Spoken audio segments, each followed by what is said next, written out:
दिन भी नहीं बच सकते। इस बार मैं आया हूँ बिलीज के जंगलों में, जहाँ मैं मुकाबला करने वाला हूँ एक खतरनाक बीहड़ का। मैंने किसी तरह से उभार पकड़ ली है। अभी मैं खाना ढूंढने के लिए संघर्ष कर रहा हूँ। इसका आकार देख रहे हैं ना? यहाँ मेरा सामना होने वाला है दुनिया के कुछ बड़े ही खूंखार जानवरों से। ये है कुंडली मारने वाला विशाल अजगर।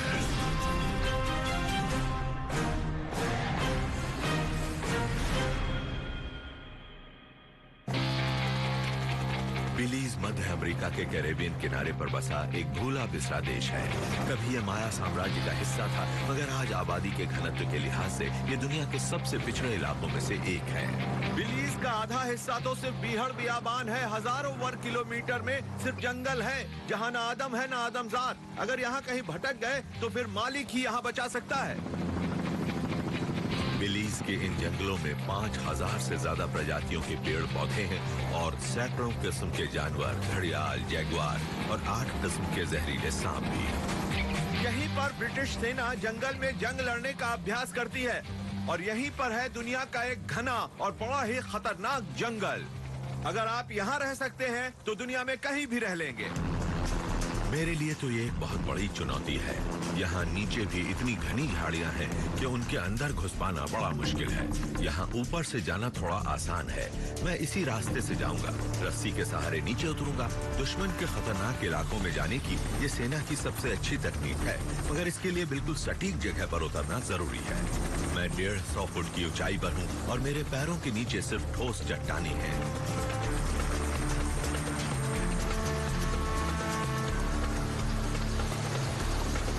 एक बार सुरक्षित नीचे पहुंचने के बाद मैं रस्सी खोल लूंगा और पायलट को जाने का इशारा कर दूंगा।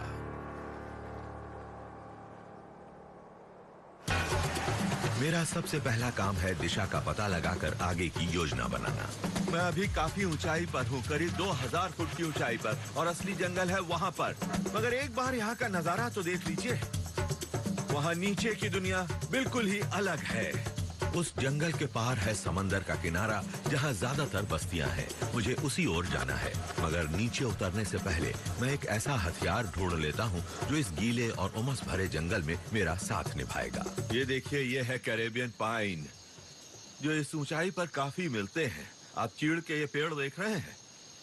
नीचे जंगल में जाने पर ये मेरे बहुत काम आने वाले हैं। ये बहुत अच्छा है और इसमें काफी राल है और ये बड़ी आसानी से आग पकड़ेगी। वहां पर मुझे शायद ही कोई चीज सूखी मिलेगी। प्राचीन माया लोग चीड़ की राल का इस्तेमाल कीड़े मकोड़े भगाने के लिए और टूटी हुई डोंगी की मरम्मत के लिए करते थे। हाँ, अब मैं जंगल में जाने को तैयार हूँ, असली जंगल में। मेरे सामने है 700 फुट की खड़ी ढलान और मुझे कई खतरनाक झरनों के बीच से उसे पार करना है। साल के इस वक्त अक्सर दिन भर बारिश होती रहती है। नदियों में भी काफी पानी होता है, मगर सबसे ज्यादा परेशानी होती है जमीन पर जमा पानी से। जमीन पर इतनी कीचड़ है कि चट्टान भी आइस रिंक बन गए हैं।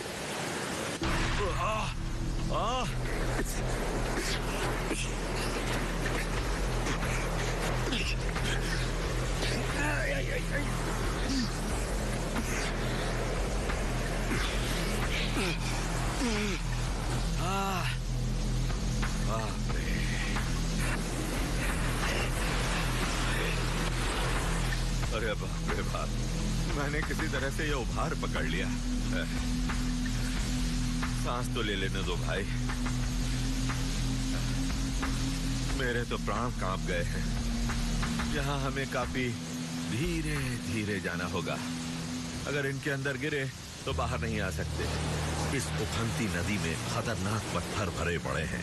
ये नदियां जानलेवा साबित हो सकती हैं। हम इन चट्टानों के किनारे से भी आगे जाने की कोशिश करेंगे। ये तो बड़ा ही मुश्किल तरीका है। ये तो किसी बर्फ की चादर पर चलने के समान है और एक बार मेरे पैर फिसल भी चुके हैं। मुझे पूरी तरह यकीन है कि अगर हम यहाँ से निकल गए तो आगे का रास्ता तो मैं ढूंढ ही लूंगा। अभी तो ये सोचना है कि इसे पार कैसे करूं। मैं मैं इस कुंदे से पुल बनाना चाहता हूँ, मगर इस खतरनाक चट्टान को पार कर पाना आसान काम नहीं है। यहाँ पर पानी की असली ताकत का एहसास होता है। कुछ साल पहले ही छात्रों का एक दल जंगल फील्ड ट्रिप पर बिलीज आया था और उसे रास्ते में ऐसा ही एक झरना मिला था। दल का एक सदस्य किनारे के काफी करीब था। चट्टान फिसलन भरी थी, वो सीधा नीचे जा गिरा। जब उसके एक दोस्त ने उसे पकड़ने की कोशिश की तो वो भी नीचे चला गया। दोनों की मौत हो गई। हम सोच भी नहीं सकते कि ये कितने खतरनाक हो सकते हैं। मुझे लग रहा है कि मैं इसे कूद कर पार कर सकता हूँ, मगर मुश्किल ये है कि वो चट्टान फिसलन भरी होगी। अगर मैं उसके ऊपर गया तो बिना पूछे जांचे सीधा नीचे जाऊंगा। यहाँ पर दो झरने मिलते हैं और उससे तेज धार पानी का बहाव बन रहा है। उसके पार तो मौत ही है। मुझे बड़े ध्यान से सही जगह का चुनाव करना होगा। अगर ये कुंदा इस चट्टान पर फिसला तो मैं सीधा नीचे जाऊंगा मौत के मुंह में। ये देखिए, ये उस तरफ से तो अच्छी तरह से टिक चुका है, मगर इस तरफ थोड़ा खतरनाक है। ये देखिए, 4 इंच की ये लकड़ी मेरे और इस उफनती नदी के बीच में है। मैं नहीं चाहता कि मेरे पैर पानी में जाएं, क्योंकि यहाँ पानी का बहाव इतना तेज है कि अगर मेरे पैर अंदर गए तो वो मुझे खींच लेगा। पानी का वो बहाव मुझे कुंदे पर टिकने नहीं देगा, बल्कि नीचे खींच लेगा झरने के अंदर।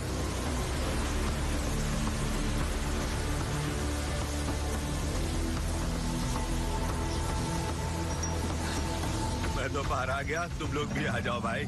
मेरी टीम को भी तो पार आना है। ठीक तो है, पर अभी हम जल्दबाजी नहीं कर सकते। अक्सर इस तरह से फिसलन भरी जगह पर नदी वगैरह पार करते वक्त खतरा ज्यादा बढ़ जाता है।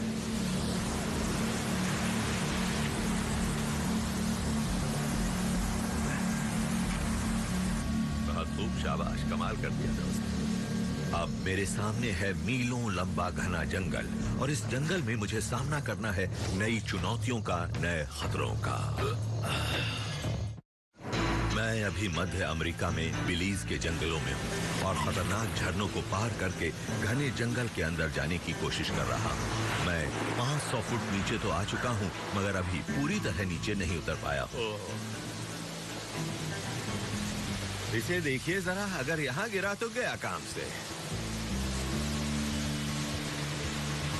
मैं कोशिश कर रहा हूँ कि इस उभरी चट्टान का चक्कर लगाकर इसे पार करूँ। ये है तो बड़ी ही खतरनाक जगह, मगर तेजी से नीचे उतरने के लिए सबसे सही रास्ता यही है। अब मैं वापस भी नहीं जा सकता। जंगल में चढ़ाई करने का सबसे बड़ा खतरा यही है, हर जगह या तो कीचड़ मिलेगी या सड़ी लकड़ी। इस तरह की खड़ी चट्टानों पर इतनी मिट्टी भी नहीं होती कि पेड़ अपनी जड़ें जमा सके, इसलिए मैं अपना वजन इन पेड़ों पर तो नहीं डालने वाला। खतरा उठाने का क्या फायदा? झरने के आसपास चट्टानों पर काफी काई जमा हो जाती है, इसलिए उनके ऊपर फिसलन काफी होती है। पैर जमाना बड़ा मुश्किल होता है। मैं सही सलामत उतर तो गया।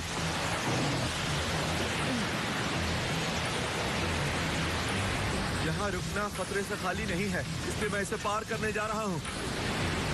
इस झरने के नीचे उफनते पानी की नदी है, मैं उसमें भी गिर सकता हूँ, इसलिए मैं इसे पार करने का कोई और रास्ता ढूंढ रहा हूँ। मैं इस झरने के पीछे जा सकता हूँ, इसलिए मैं इसका पूरा चक्कर लगाने जा रहा हूँ।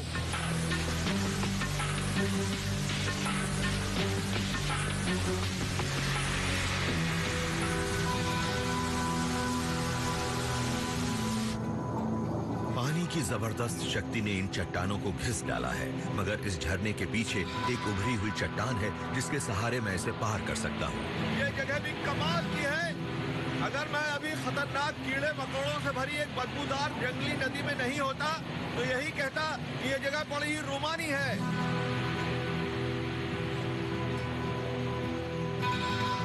अब उस ओर जाने की कोशिश करता हूँ। जब सिर के ऊपर लाखों लीटर पानी हो तो वहां भूल कर भी न रुके। अब जंगल की जमीन मेरे काफी करीब है। मगर अभी मेरे और उसके बीच खड़ी है एक बड़ी बाधा, एक और झरना, और इसकी गहराई भी काफी है। अगले सोते तक जाने के लिए कम से कम 30 फुट की गहराई पार करनी होगी। मैं आसानी से तो इसे चढ़कर पार नहीं कर सकता। हाँ, इस ऊंचाई से कूद जरूर सकता हूँ, मगर जंगल की ऐसी नदियों की थाह नहीं मिलती। पहले तो मैं इसकी गहराई का अंदाजा लगाने जा रहा हूँ, इसके बाद ही आगे की सोचूंगा। इस जंगली बेल से एक पत्थर बांधकर मैं गहराई माप सकता हूँ। ठीक है, ये तो शायद तल तक पहुंच गया है। अब मैं इसे तब तक मापता रहूंगा जब तक कि पानी से बाहर नहीं आ जाता। उंगली के एक छोर से दूसरी उंगली के छोर तक की लंबाई आमतौर पर शरीर की लंबाई के बराबर मानी जाती है, यानी ये करीब 6 फुट होगी। 12 फुट, 18, हाँ, इतनी गहराई तक कूद सकता हूँ। सुरक्षित रहने के लिए पैर समेट लीजिए, हाथ फैला लीजिए ताकि ज्यादा गहराई में न जाएं।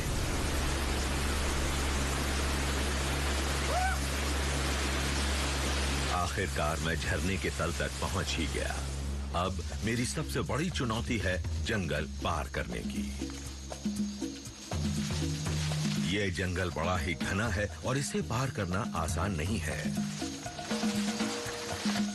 यह जगह इतनी खतरनाक इस वजह से है कि बिलीज के जंगल का ज्यादातर हिस्सा सेकेंडरी जंगल है और यह बड़ा ही खतरनाक होता है, बेहद घना और बहुत बड़ी मुसीबत। ऐसे जंगलों में होता यह है कि जब किसी जगह से जंगल कट जाता है तो वहां जब दोबारा धूप पहुंचती है तब फिर से पेड़ उगाते हैं, तब वो ज्यादा घने और ज्यादा खतरनाक होते हैं।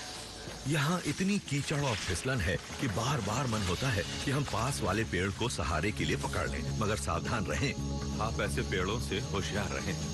इसे देख रहे हैं ना?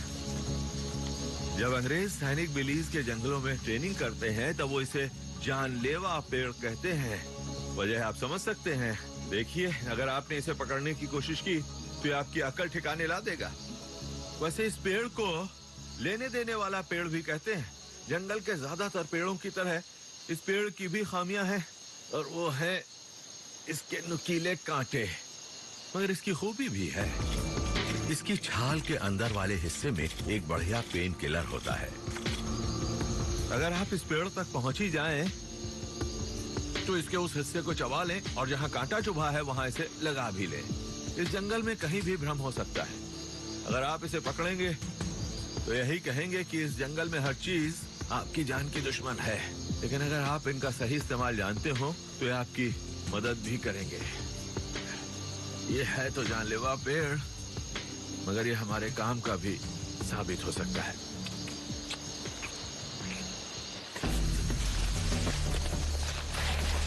यहाँ सिर्फ अपने हाथों का ध्यान रखना ही जरूरी नहीं है, बल्कि इस जगह पर तो आप अपने कदम भी फूंक फूंक कर रखें।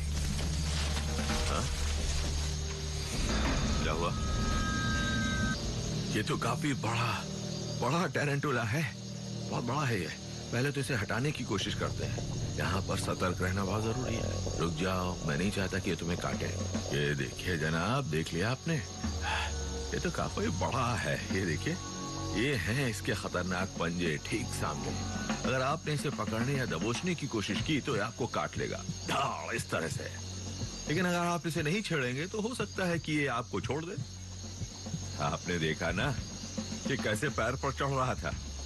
इसे वक्त पर देख लिया। अब हम इसे यहीं छोड़ देते हैं। इसे छेड़ना खतरे से खाली नहीं। जाओ भाई, ये देखिए, ये रहे इसके सामने वाले पंजे। इस तरह के जंगल में आगे बढ़ पाना बड़ा ही मुश्किल काम है।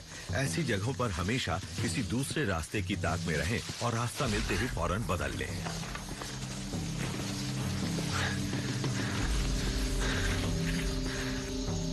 वहां नीचे आप देख रहे हैं ना, मुझे तो कोई गुफा लग रही है।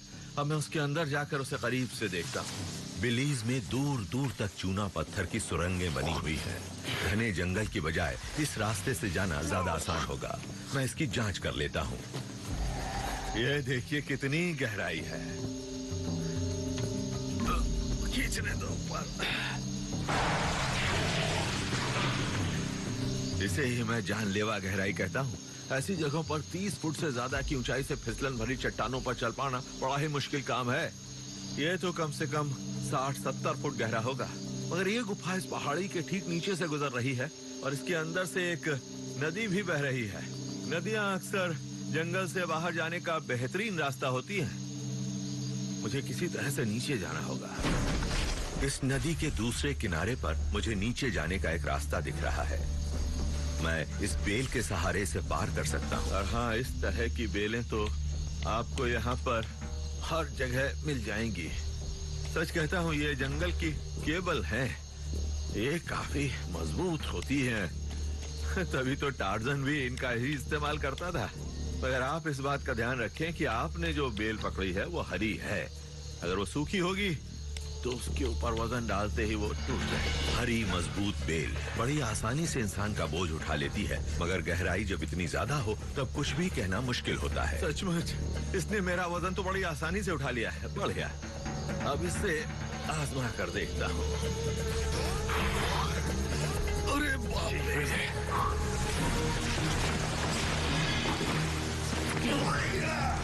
इस झूले के जोर ने मुझे इस पत्थर पर लापटका है, इसलिए मुझे जल्दी से कोई और बेल पकड़नी होगी, वरना मैं सीधे नीचे नदी में जा गिरूंगा। ये देखिए, मैंने इसे पार तो कर लिया है, मगर अब मुझे नीचे जाना है। इस पहाड़ी पर तो बेलें भरी हुई हैं और ये नीचे गुफा के तल तक गई है, करीब 60 फुट नीचे तक। मगर ये बेल काफी फिसल रही है। मेरी किस्मत अच्छी थी जो मैं उस उभार पर गिरा, तो मेरी अक्लमंदी तो बिल्कुल नहीं थी।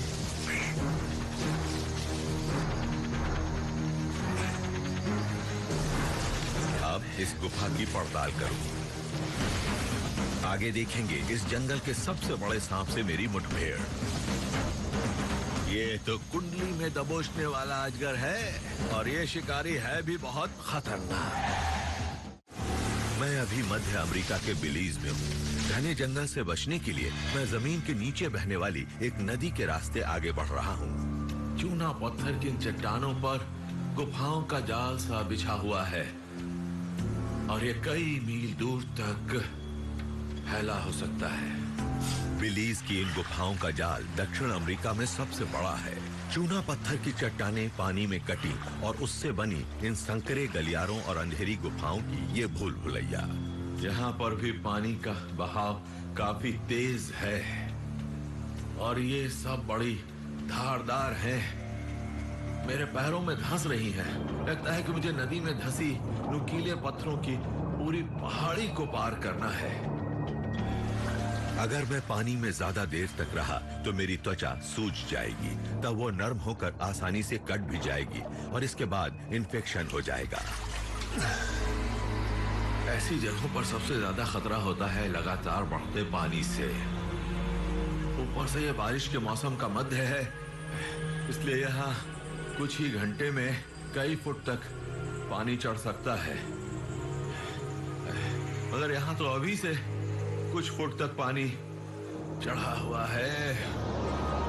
मुझे इस उफनती नदी का तेज बहाव संकरी सुरंगों की ओर धकेल रहा है। वहां पानी इतना ज्यादा है कि मैं कुछ कर भी नहीं सकता।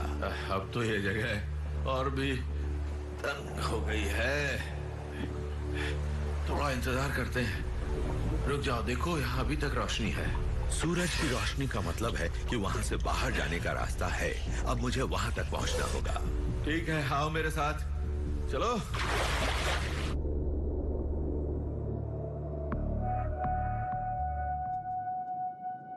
बारिश से ये गुफा छत तक भर गई है और मुझे सांस लेने लायक हवा भी नहीं मिल रही है। मगर मुझे सामने रोशनी दिख रही है और मुझे अभी वहीं तक जाना है।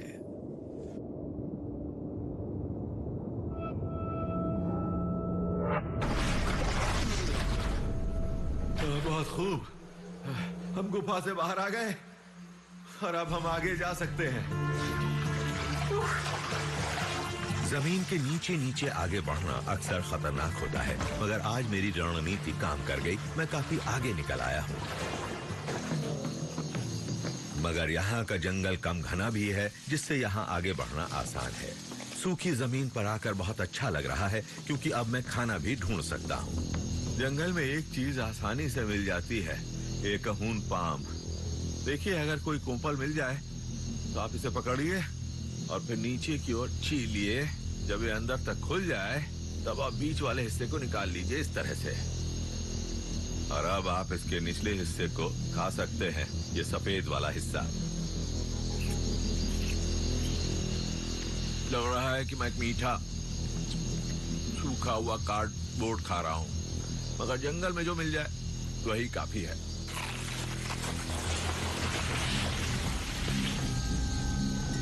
मगर यहाँ उन चीजों का ध्यान जरूर रखें जो हमारी सेहत के लिए ठीक नहीं होती।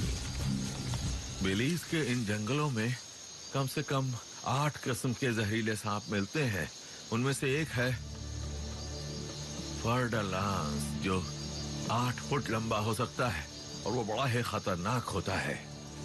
इसके अलावा इन जंगलों में जगुआरों की आबादी भी दुनिया भर में सबसे ज्यादा है। इसलिए यहां जल्दबाजी तो बिल्कुल ना करें, अपनी आंखें खुली रखें और दिमाग चौकन्ना। हाँ, अगर आप माहौल का सही अंदाजा लगा लें तो जिंदा बचने की उम्मीदें भी बढ़ जाती हैं। आप इस पेड़ को देख रहे हैं, यह है बुल हॉर्न एकेशिया। ये देखिए, आप ये कांटे तो देख ही रहे होंगे, मगर पता नहीं आप इनके अंदर मौजूद इन चींटियों को देख पा रहे हैं या नहीं। अगर आपने इस पेड़ पर हाथ भी लगाया तो ये चींटियां बाहर आ जाएंगी और अपनी जान बचाने के लिए ये आपको काट लेंगी। ये चींटियां एक बड़ी बाधा हैं, मगर मैं इसकी छाल को हाथ तो लगाऊंगा ही। इस छाल की सबसे बड़ी खूबी ये है कि इससे मेरे दिल की धड़कनें थोड़ी कम हो जाएंगी। ये चींटियां काटती भी हैं।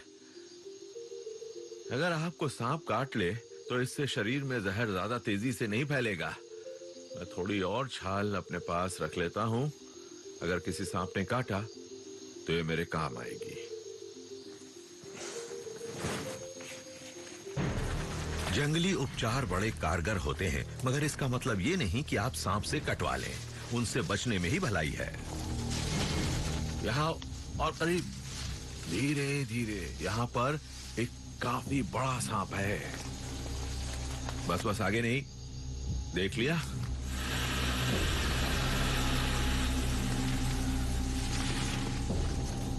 ये है कुंडली मारने वाला अजगर। मुझे इतने करीब देखकर बड़ा नाराज है ये साहब छोटे छोटे स्तनधारी जीवों को खाते हैं। चूहे, रोडेंट और बंदर। ये बड़ा खतरनाक शिकारी भी होता है, कुंडली मारने वाला। अगर ये अपने शिकार को दबोच ले तो उसके चारों ओर अपना शरीर लपेट लेता है और उसे तब तक दबाता रहता है जब तक उसकी जान ना निकल जाए। मैं इसके सिर से दूर रहकर उसे पूंछ से पकड़ूंगा, इस तरह से। लोग कहते हैं कि सांप अपने दांत साफ नहीं करते। मुझे इतनी दूरी से ही इसका एहसास हो रहा है। अगर इसने मुझे पकड़ लिया तो काट भी लेगा। भले इसके काटने पर मेरी मौत ना हो, मगर उससे इन्फेक्शन जरूर हो जाएगा और तब मैं जाने कितनी मुसीबतों में फंस जाऊंगा। मगर इस सांप में काफी गोश्त है, उसके लिए यह खतरा तो जरूर उठाऊंगा। यहाँ पहला वार ही सही होना चाहिए। ये तो गया, मगर सांपों के साथ खेलना बड़ा खतरनाक हो सकता है। इन्हें मारने का बस एक ही तरीका है कि आप इसकी रीढ़ तोड़ दें। ये काफी बड़ा सांप है और इससे मेरा पेट तो भर ही जाएगा, मगर मेरा दिल धौंकनी की तरह चल रहा है। मैं जल्दी से जल्दी इसका पेट फाड़कर इसे साफ करना चाहता हूँ, वरना इसके गोश्त में इन्फेक्शन हो जाएगा। जैसे ही सांप की जान निकल जाए आप उसका पेट साफ कर लीजिए।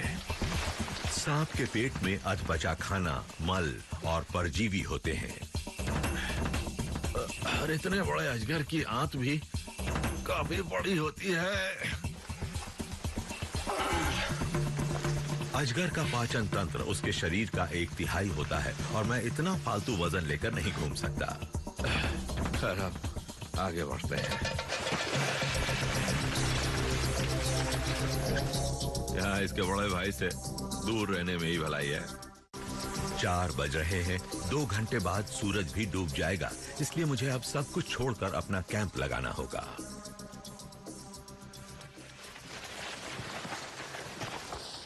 कैंप बनाने के लिए मुझे यह जगह सही लग रही है।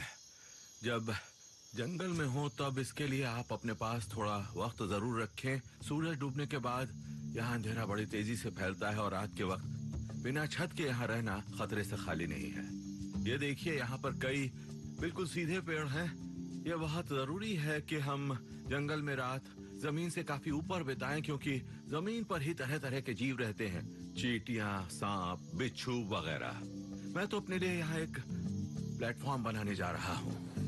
हल्की मगर मजबूत कहूना पाम की टहनियां मेरे लिए बिस्तर का अच्छा फ्रेम बना सकती है। चलिए, मगर पहले पत्तियों को छीलकर हटा दूं। कहूना पाम बिलीज में हर जगह मिलते हैं। माया काल में भी ये घर बनाने का आम साधन थे। इतनी ऊंचाई पर मैं अपने सोने के लिए प्लेटफॉर्म बना सकता हूँ। और अब मैं इस्तेमाल करूंगा मोहो की छाल का। यहाँ पर मोहो की छाल भी आसानी से मिल जाती है और ये काफी लंबी और मजबूत भी होती है। अगर आप छाल को मोड़कर लपेट लें तो और अच्छा रहेगा, ये तब और मजबूत हो जाती है। अब तो यहाँ अंधेरा भी छाने लगा है। रात के वक्त जंगल में कुछ भी कर पाना नामुमकिन होता है। यहाँ तब खूब अंधेरा होता है। मेरे पास वक्त कम है, इसलिए मैं मोहो की छाल से जल्दी जल्दी अपना बिस्तर बुन लेता हूँ। इस बात का ध्यान रखें कि इसे करीब से बुने, ताकि आपका वजन पड़ने पर ये टूटने ना पाए। मेरा बिस्तर तो काफी मजबूत है। अब मैं इसके ऊपर ये पत्तियां फैला देता हूँ ताकि ये और आरामदेह बन जाए। इन्हें पहले तो एक तरफ से फैलाएं, फिर दूसरी तरफ से। बारिश का मौसम है, इसलिए छत भी जरूरी है। यह देखिए, ये मेरी छत के लिए बीच वाला बीम है। अब मैं इसके ऊपर बे लीफ पाम की पत्तियां डाल देता हूँ, फिर मेरी छत भी तैयार। लोग इसे छत बनाने वाला ताड़ भी कहते हैं, क्योंकि इसे डाल देने पर वाकई अच्छी छत बन जाती है। और माया लोग भी परंपरागत तरीके से इन पत्तियों से अपने घरों की छत बनाते थे। मेरे पास इतना वक्त नहीं है कि मैं इन्हें बुनूं, इतने से मेरा काम हो जाएगा। देख लूं ये ठीक ठाक तो है ना? अरे वाह, ये बिल्कुल ठीक है। अब जल्दी से जल्दी छत का काम खत्म करके मैं आग जला लेता हूँ। आग बहुत जरूरी है। मैं आग पर खाना पका सकता हूँ, कपड़े सुखा सकता हूँ और शिकारियों को भी दूर रख सकता हूँ। कहून पाम की ये सूखी हुई टहनियाँ आसानी से जल सकती हैं। ये देखिए जनाब, यहाँ हर चीज गीली है, इसलिए मेरे लिए इस आग को जलाए रखना बहुत जरूरी है। आग अच्छी तरह से तभी जलती है जब हम शुरू में ही उसका ध्यान रखें। अगर एक बार उसे अच्छी तरह से जला लेंगे तो रात भर आपकी रखवाली करेगी। मैं अभी राल वाले करेबियन चीड़ का इस्तेमाल कर रहा हूँ। इसे मैंने रास्ते में जमा किया था, अब ये मेरे काम आएगा। चलिए सांप को पहले पका लूं। सबसे पहले तो मैं हरी टहनियों पर अजगर का गोश्त पकाऊंगा ताकि ये जले नहीं। मैंने सुना है कि एक बार एक आदमी इस जंगल में अपने बिस्तर पर हाथ नीचे लटकाकर सो रहा था। सुबह जागा तो उसका हाथ सुन्न पड़ा था। उसने नीचे देखा तो सामने एक अजगर दिखा। उसने ही कंधे तक उसका हाथ निगल लिया था। जब लोगों ने सांप को मारकर उसका हाथ निकाला तब उसके पेट में उस आदमी की उंगलियां पचने लगी थी। मैं तो यही मानता था कि ये जंगल की एक रोमांचक कहानी है, लेकिन आज मैंने जब अपनी आंखों से इस अजगर को देखा तब उस बात पर यकीन हो गया। ये 35 मिनट से पक रहा है। गोश्त सफेद हो चुका है, मतलब ये पक चुका है। गोश्त उतारने के बाद इसकी हड्डियां निकल आती हैं। ये देखिए, लगता है जैसे जंगली झाड़ियों की पतली टहनियों जैसी हैं इसकी पसलियां। रात होते ही जंगल का माहौल बिल्कुल बदल जाता है। सारे शिकारी हरकत में आ जाते हैं। यहाँ खतरा सिर्फ सांपों से ही नहीं होता है, यह एक बड़ी मुसीबत है पिशाच चमगादड़। सोते वक्त वो आपका सारा खून चूस लेंगे और आपको पता भी नहीं लगेगा। और उन्हें सबसे ज्यादा पसंद होते हैं हमारी उंगलियों के छोर।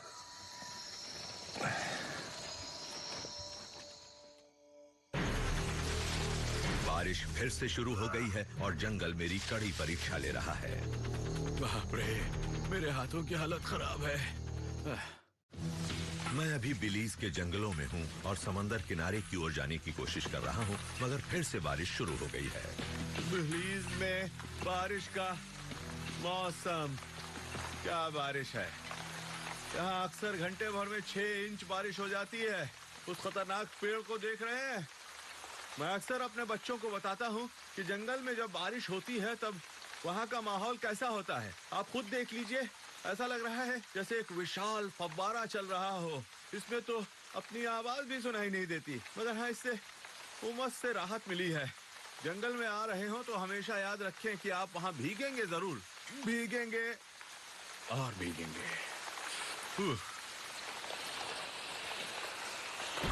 इस गीली हरी भरी भूल भुलैया को पार कर पाना आसान नहीं है। यहाँ आप दूर तक देख नहीं सकते, इसलिए भटकने का खतरा हमेशा बना रहता है। दिशा का पता लगाने के लिए हमेशा ऊंची जगह ढूंढें। ये देखिए जनाब, आप वो पेड़ देख रहे हैं ना? लगता है कि वहां तक उस पहाड़ी के रास्ते पहुंच सकते हैं, लेकिन मैं इसका इस्तेमाल कर सकता हूँ। वहाँ करीब जाकर देखता हूँ। ये देखिए, पहाड़ी चूना पत्थर की है, लेकिन इसके ऊपर चढ़कर मैं पूरे जंगल का अंदाजा लगा सकता हूँ और अपनी दिशा का भी।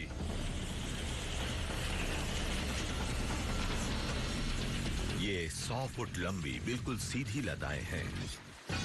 तेज बारिश में भीगने के बाद ये काफी फिसलन भरी हो गई है। इससे उतरना बहुत मुश्किल होगा। आप यहाँ इस बात का ध्यान जरूर रखें कि हर जगह हाथ ना डालें, कहीं पर भी कुछ भी हो सकता है। वहाँ पर सांप, बिच्छू और जहरीले मकड़े या चमगादड़ भी हो सकते हैं। इसलिए मैं अब दूसरी तरफ से जाने की कोशिश करता हूँ। ये शायद सीधे उस चट्टान तक जा रही है। मैं इसे पार करने की कोशिश करता हूँ। बारिश तो लगातार तेज होती जा रही है। परेशानी है कि ये चूना पत्थर भी काफी फिसलन भरे हैं। मैं अभी 100 फुट की ऊंचाई पर हूँ। मैं 10 मिनट से चढ़ रहा हूँ और बुरी तरह से थक चुका हूँ। आखिरी छोर, मेरे हाथों का बड़ा बुरा हाल है। यहाँ की हर चीज बड़ी ही खतरनाक है। अगर मुझे यहाँ हरी या सूखी बेल मिल जाए तो मेरी लॉटरी निकल जाएगी।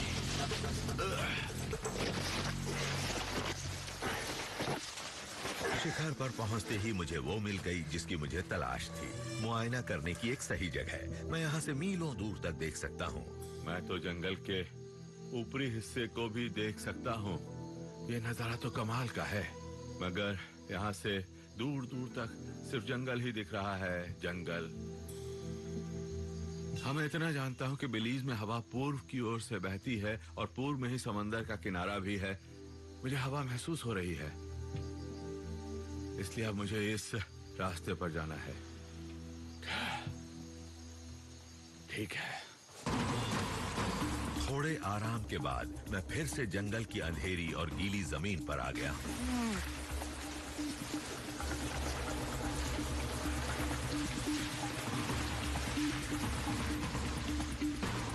ये तो एक गुफा है, देखता हूँ।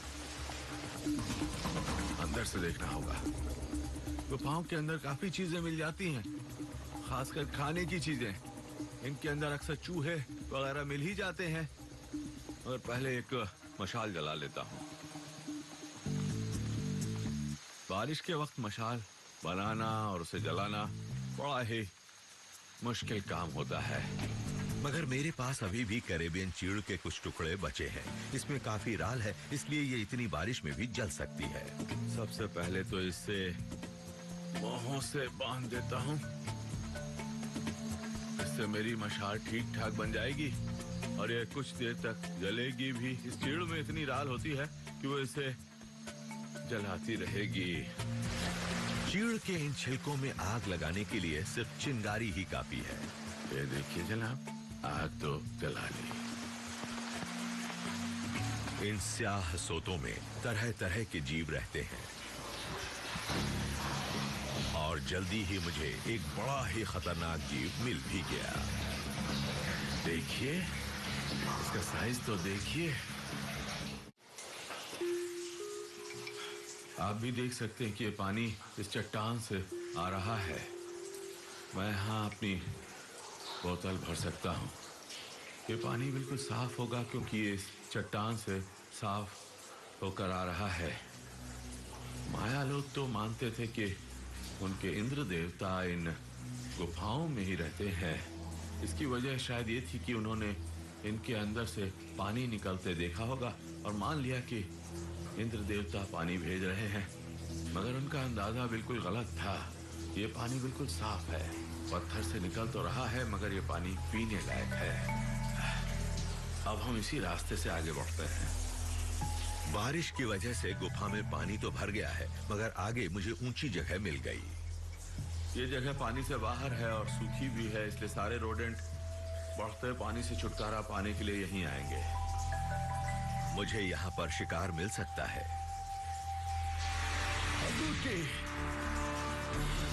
एक बड़ा चूहा है, देखा आपने? अब उसे पकड़ने की कोशिश करता हूँ। ये अगुटी जैगुआर जैसे बड़े शिकारियों का पसंदीदा शिकार होते हैं। इनका स्वाद अच्छा होता है मगर ये काफी तेज होते हैं। निकल भागा। कहाँ जा रहा है? वो छोटी सुरंग में गया है। पिछले पैर पर तो मैंने वार किया था मगर ये बाहर आने को तैयार ही नहीं है। इस बार किस्मत ने साथ नहीं दिया। अगर से पकड़ लेता तो मेरे खाने का इंतजाम हो जाता। यहाँ खाने की कई और चीजें हैं मगर उनका स्वाद खास नहीं है। बाप रे बाप, इसे देख रहे हैं आप? ये देखिए, यह है विप बिच्छू। ये बिच्छू और मकड़ी की संकर प्रजाति है। अब इसे ही पकड़ने की कोशिश करता हूँ। ये बिच्छू अक्सर गुफाओं और चट्टान की दरारों में मिलते हैं। ये दिखते तो अजीब से हैं मगर ये जहरीले नहीं होते। मैंने पहले भी बिच्छू खाए हैं मगर ऐसा बिच्छू कभी नहीं खाया।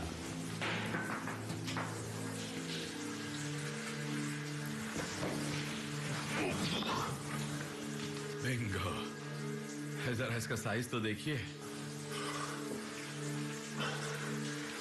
समझ में नहीं आता कि कहां से खाना शुरू करूं।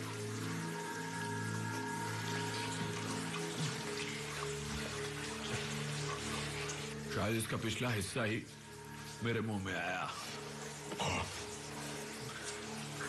अच्छा खासा खाना था। मैंने तो सोचा भी नहीं था कि इतना खाना मिल जाएगा। इस जंगल में जो मिल जाए वही काफी है क्योंकि अभी काफी लंबा सफर तय करना है। जमीन तो और भी गीली हो गई है। ये शायद किसी नदी से बहकर आया पानी है। अब गहरे में जाकर देखता हूँ कि क्या मिलता है। लगता है सामने एक बड़ी नदी है, वो देखिए। हाँ, ये तो नदी ही है। ये देखिए जनाब, मैं इस नदी के रास्ते यहाँ से बाहर निकल सकता हूँ और अब मैं यही करने जा रहा हूँ। इतने गहरे पानी में मगरमच्छ जैसे खतरनाक शिकारी हो सकते हैं मगर एक डोंगी मुझे उनसे बचा सकती है। यहाँ डोंगी बनाने के लिए काफी लकड़ी भी है।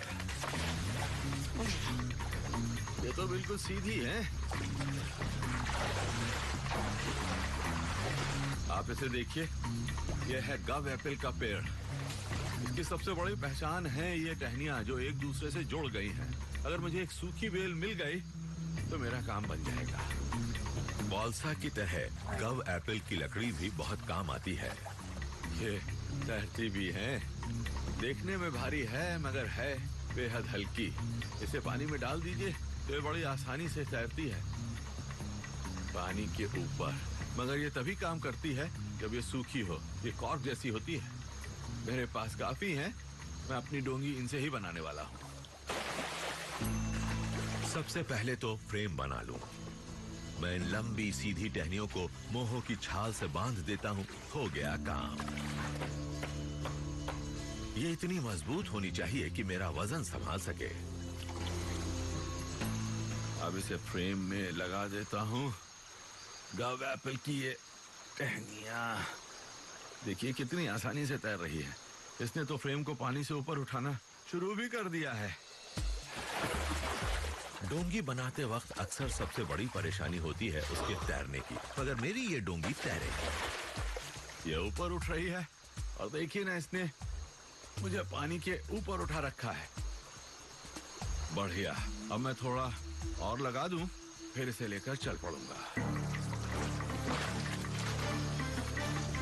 देखते हैं ये डोंगी मेरा वजन उठा पाती है या नहीं। अब नदी काफी चौड़ी होने लगी है और रात भी गहराने लगी है। ऐसी जगहों पर रात बिताना खतरे से खाली नहीं होता। इस नदी में मगरमच्छ है और नर शार्क भी है। नर शार्क शिकार की तलाश में महासागर से यहाँ आ जाते हैं, इसलिए मुझे अपने शरीर को पानी से ऊपर रखना होगा और आंखें खुली। मगर इस नदी के रास्ते में मैं समंदर के किनारे तक पहुंच सकता हूँ। बस देखना यह है कि मुझे वहां तक पहुंचने में कितना वक्त लगता है। रात होने को है और यहाँ ऐसी कोई जगह नहीं है जहाँ मैं रात बिता सकूं। आप इसे देख रहे हैं ना, इसे पार करना तो नामुमकिन ही है। अब तो चांद भी निकल आया है। अभी तो मैं इस नदी की दया पर हूं। मगर एक बात मेरे हित में भी है। इसका बहाव तेज हो रहा है, इससे मेरी रफ्तार काफी बढ़ गई है, जिससे मैं अब किनारे के काफी करीब हूँ। समंदर किनारे पर ही लोग रहते हैं और अगर मैं वहां तक पहुंच गया तो मेरी जान बच जाएगी। परेशानी ये है कि रात के वक्त शायद ही कोई मुझे देख पाए। मैं अब इसे नाइट विजन पर कर देता हूँ। बढ़िया, चलो बेर पतवार चलाते रहो। इस नदी में सबसे बड़ा डर इस बात का है कि मैं मुहाने से दूर जाकर सीधे महासागर में न चला जाऊं। मुझे ठीक से दिख भी नहीं रहा कि आगे क्या है। इस बात से मेरा डर और भी बढ़ गया है। मैं करीब 3 घंटे से इस नदी में हूँ और बेचैनी महसूस कर रहा हूँ, मगर तभी मैं एक मोड़ पर पहुँच गया हूँ। यह है नदी का मुहाना और मुझे दूर से आती रोशनी भी दिख रही है। वो सर्च लाइट है। मैं खड़ा हो जाता हूँ ताकि वो मुझे देख सके। अगर वो मुझे देख नहीं सकते तो मैं उन्हें अपनी आवाज सुनाने की कोशिश करता हूँ। हाँ, वो इसी तरफ आ रहे हैं। आप भी वहाँ से आने वाली रोशनी देख सकते हैं। उन्होंने मुझे देख लिया है, अब मदद आने ही वाली है। इसी के साथ बिलीज के जंगलों में मेरा ये रोमांचक सफर खत्म हुआ और अब मैं जा रहा हूँ घर।